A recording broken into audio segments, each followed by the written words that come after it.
একদিন সকালবেলা ছোট্ট রুবেল ঘুম থেকে উঠেই জানালার ধারে একটা মিউ মিউ শব্দ শুনতে পেল। জানালা খুলে দেখল একটা ছোট্ট সাদা কালো বিড়ালছানা ভিজে গায়ে কাঁপছে। রুবেল দৌড়ে গিয়ে একটা পুরনো তোয়ালে এনে বিড়ালটাকে মুছে দিল। তারপর বলল, তুমি নিশ্চয়ই ক্ষুধার্ত। রুবেল মায়ের কাছ থেকে একটু দুধ নিয়ে এলো আর একটা ছোট বাটিতে ঢেলে দিল। বিড়ালটা খেতে খেতে চোখ তুলে রুবেলের দিকে তাকালো, যেন বলছে, ধন্যবাদ ছোট বন্ধু। সেদিন থেকেই বিড়ালটার নাম রাখা হলো মিনি। রুবেল ও মিনি সারাদিন খেলাধুলা করত, কখনো বল নিয়ে দৌড়, কখনো লুকোচুরি। একদিন রুবেল স্কুলে গেল আর মিনি ঘরে একা।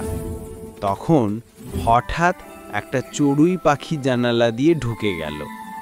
মিনি তাকে ধরতে গেল, কিন্তু পাখিটা ভয়ে জানালা দিয়ে বেরিয়ে গেল আর মিনি জানালার ফাঁকে আটকে গেল।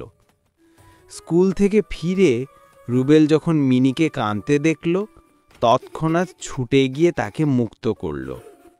মিনি গড়গড় করে রুবেলের গায়ে মুখ ঘষে দিল, যেন বলছে, আমি জানতাম তুমি আসবেই।